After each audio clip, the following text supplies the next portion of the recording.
Tu es encore au début de l'activité. Voici 4 erreurs à ne plus commettre. La première erreur, c'est la mauvaise gestion. Tu lances un petit business, mais tu travailles à moitié. Tu veux gagner sérieusement de l'argent, mais tu n'as pas l'objectif. Tu n'as pas une vision claire, ni une planification. C'est une erreur pour un débutant. C'est pareil avec un véhicule qui roule, mais sans foi, mais qui roule la nuit. La fin de ce véhicule, ça sera un accident. Alors c'est une erreur qu'un entrepreneur ne peut jamais commettre. La deuxième erreur, c'est l'abandon. Tu commences une activité aujourd'hui, comme tu as constaté que non, l'activité ne marche pas comme entre guillemets, tu t'attendais à réaliser le bénéfice, avoir un grand capital, avoir un grand bénéfice dans peu de temps. Et tu trouves que non, ça n'a pas marché. Tu projettes déjà l'idée d'abandonner l'activité. Non. C'est une grosse erreur. C'est-à-dire quand tu trouves que non, la chose essaie de marcher, tu es motivé. Demain, tu trouves que non, ça ne marche pas. Tu comptes déjà abandonner. Non. Tu dois avoir une idée très claire. Donc, devant un problème, devant quelque chose qui ne marche pas, devant une contrainte, tu dois être résistant. Parce que quand on monte un business, cela ne veut pas dire aujourd'hui tu crées, demain tu commences à récolter de ce que tu as. Non, ça prend encore du temps.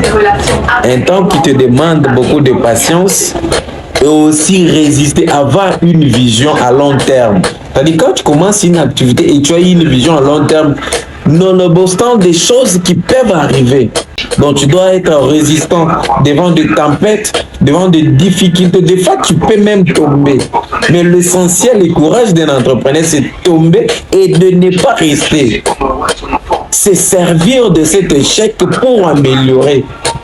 Et demain, tu vas te faire un nom. La troisième erreur, c'est mélanger le capital de l'entreprise et ton argent propre. C'est des comptes différents. Et l'entrepreneur doit savoir comment gérer ces deux comptes-là.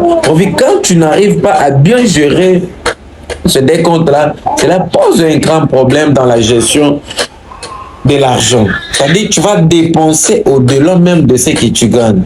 Et tu auras une courte vie avec le business. J'ouvre une parenthèse avec un petit exemple. Tu lances une activité qui te donne un revenu mensuel de 10 000 francs.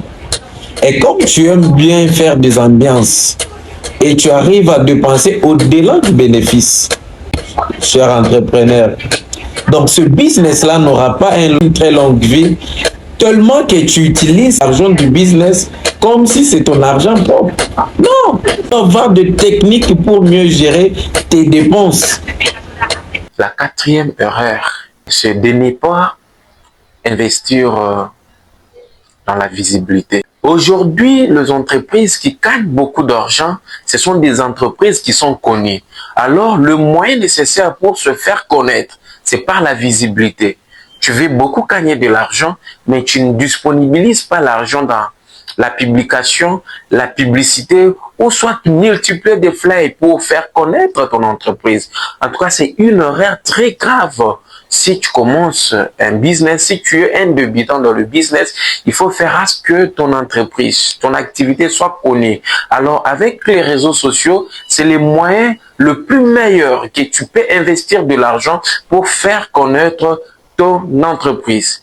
Alors, ces 4 erreurs, laquelle était fréquente chez toi, nous sommes disposés à vous rencontrer en face, même par le moyen téléphonique. Notre numéro affichera dans la barre de votre écran. N'hésitez pas de nous contacter ou soit de mettre un commentaire avec l'horaire qui était fréquente chez vous. Ça sera un grand plaisir et nous serons disposés à vous répondre et à expliquer avec détail sur n'importe quelle question.